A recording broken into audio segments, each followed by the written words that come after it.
You get hard on your own, no problem. Works exactly like it should.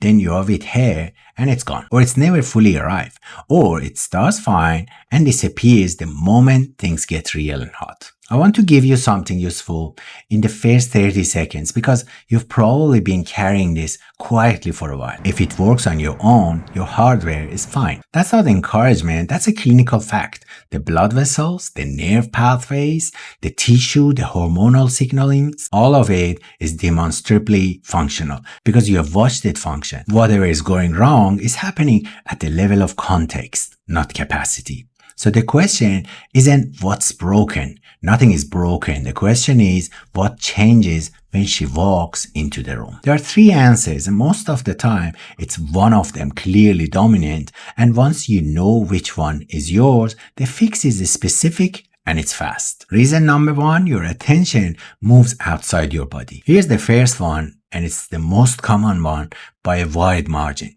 When you are on your own, your attention is inside your body. Your feeling, sensation, that's it. There's no audience, no assessment, nothing to monitor. The moment you are with her, your attention reallocates. You start watching yourself from the outside, checking, monitoring. Is it happening? Is it staying? Is she noticing? There's a clinical term for this, and it's been documented in sexology since 1970s. Watching yourself perform instead of experiencing what is happening. And here's the mechanical problem with it. An erection requires your attention to be on sensation. When your attention moves to evaluation, the signal that maintains the erection loses its input source. You're not anxious in the way people usually mean. You're just no longer receiving the information your body needs to stay hard. The fix is one instruction, and you can use it tonight. When you notice yourself checking, move your attention to a specific point of physical contact, somewhere in your body that has nothing to do with your erection.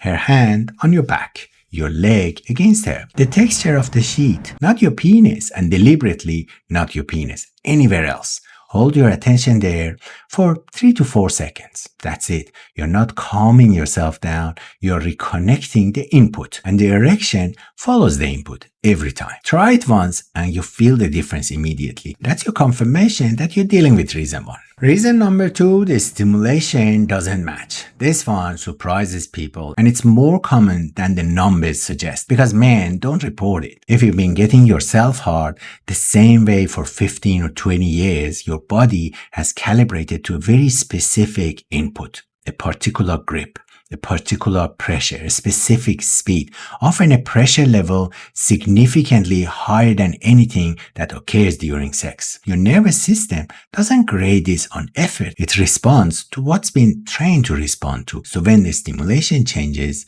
and it's gentler, slower, less predictable, more varied, your body doesn't read it as less good. It reads it as below threshold. And nothing happens. You're not less attracted to her. Your threshold is set too high.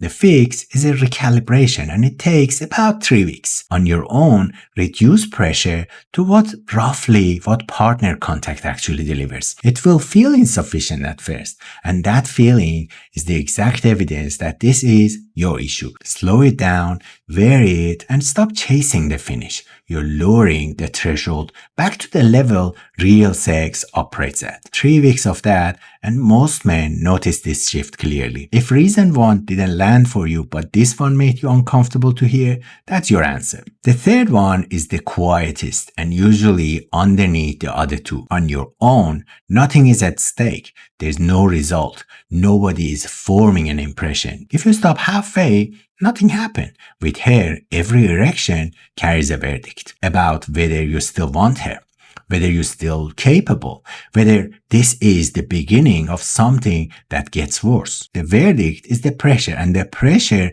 keeps your nervous system in the state that is chemically incompatible with an erection. Your body cannot open the blood vessels required while it's braced for an outcome. The cruel part is the loop. One difficult night raises the stakes for the next one. Higher stakes make it more likely to happen again, and the loop tightens on its own without anything else going wrong. The fix is to remove the verdict deliberately and in advance. For the next 2 weeks, agree with her that intercourse is off the table. Not as a punishment and not as a discussion around your problem. Frame it simply. You want to slow things down for a couple of weeks. Everything else stays available. The only thing removed is the outcome that's being graded. This is one of the oldest interventions in clinical sexology, and it works because it's mechanical, not motivational. No verdict, no bracing, and the erection returns on its own, usually within days. Almost every man's instinct here is to try harder. Trying harder raises the stakes. That's why it keeps failing. If you want to know which one of the three is your primary driver before you go any further, the vitality check quiz in the description takes about a minute, and it gives you a clear read. It's free and it's linked below. A man came to see me a while ago, early 40s, married for 11 years, and he had already been with his GP. Blood tests were all normal, and he's been handed a prescription with no conversation. He said the thing that I hear constantly.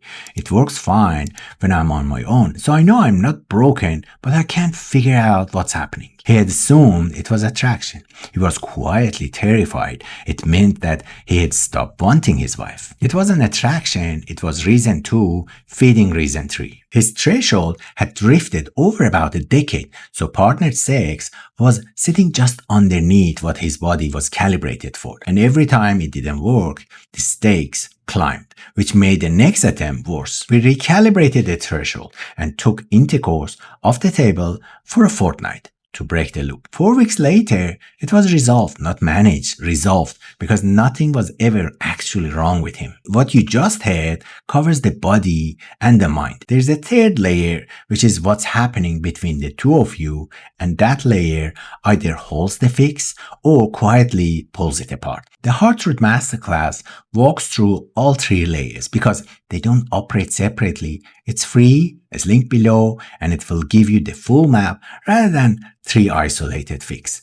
Click here and I'll see you there.